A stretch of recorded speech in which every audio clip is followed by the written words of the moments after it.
মরুভূমিতে বিস্ময়কর ঘটনা। মরুভূমিতে অমীমাংসিত বহু রহস্য লুকিয়ে আছে। এখনও নিত্য নতুন রহস্যের খোঁজ মিলছে। মরু গহীনের এইসব মরুভূমির উপরিতলের রহস্য, বালুর নিচে লুকিয়ে থাকা রহস্যগুলো তো কোনো কুলকিনারাই হয়নি। কৌতূহলী মানুষ এখন রহস্য পেছনে ছুটছে। দেখা মিলছে লবণের পাহাড়, যেখানে বৃষ্টি হয়নি গত 400 বছরেও, আবার অল্প বৃষ্টিতে কোথাও রঙিন ফুলে সে যায় গোটা প্রান্তর মরু। কোথাও ছাই হয়ে 150 বছর ধরে বেঁচে আছে মরু গাছ। নীল মানুষ এখনও মরুর বুকে জীবন কাটায়। এমনই রোমাঞ্চকর ভরা মরুভূমি নিয়ে আমাদের আজকের কিছু কথা। মরুভূমি পৃথিবীতে অনেকগুলো আছে। অ্যান্টার্কটিক মেরু মরুভূমি হিমশীতল মরুভূমিটির আয়তন 1,42,00,000 বর্গ কিলোমিটার। আর্কটিক মেরু মরুভূমি আয়তন 1,39,00,000 বর্গ কিলোমিটার। সাহারা মরুভূমি, এটি বিশ্বের সবচেয়ে বড় গ্রীষ্মমণ্ডলীয় মরুভূমি, যার আয়তন প্রায় 1,90,00,000 বর্গ কিলোমিটার। প্রায় আরব মরুভূমি, আয়তন 20,60,000 বর্গ কিলোমিটার।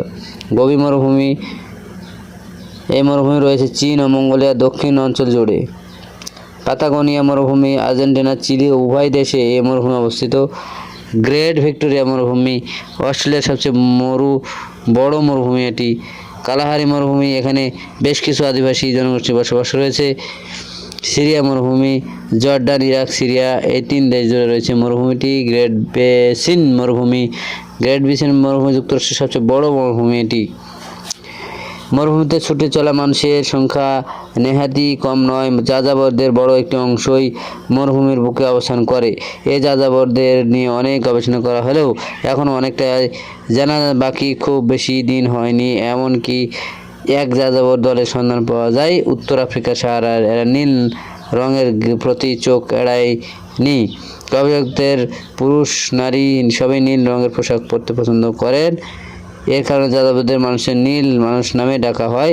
এরা আসলে তুয়ারেগ সম্প্রদায়ের মানুষ। নীল মানুষদের সমাজ বিশ্লেষণে বেশ চমকপ্রদ তথ্য বেরিয়ে আসে। তুয়ারেগ নামের এই উপজাতি সম্প্রদায়ের মানুষেরা সারা শরীর ঢেকে যায় এমন ভারী পোশাক পরলেও নারীদের ক্ষেত্রে এতটা বাধ্যবাধকতা দেখা যায় না। পরিবারের দেখাশোনা ও সম্পদেও মেয়েদের কর্তৃত্ব দেখা শেষ কথা। গবেষকরা দাবি করেন 14দশ শতাব্দীর রানী 3 হিনানের মাধ্যমে এই উপজাতি গোষ্ঠীর সূচনা হয়েছে। এখানকার পুরুষরা সাহারা নীল মানব নামে পরিচিতি। যাযাবর পুরুষরা নীল রঙের ভারী পোশাক পরে সারা শরীর ঢেকে রাখে, এমনকি মুখেও ঢেকে রাখে।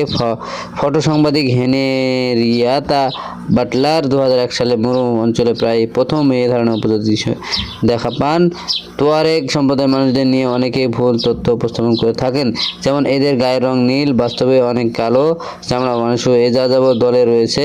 নাইজার, মালি, আলজেরিয়া, তিউনিসিয়া, মরক্কো, লিবিয়া অঞ্চলেরও অনেক এই যাযাবর দলে রয়েছে। এদের আনুমানিক সংখ্যা 1.2 মিলিয়ন।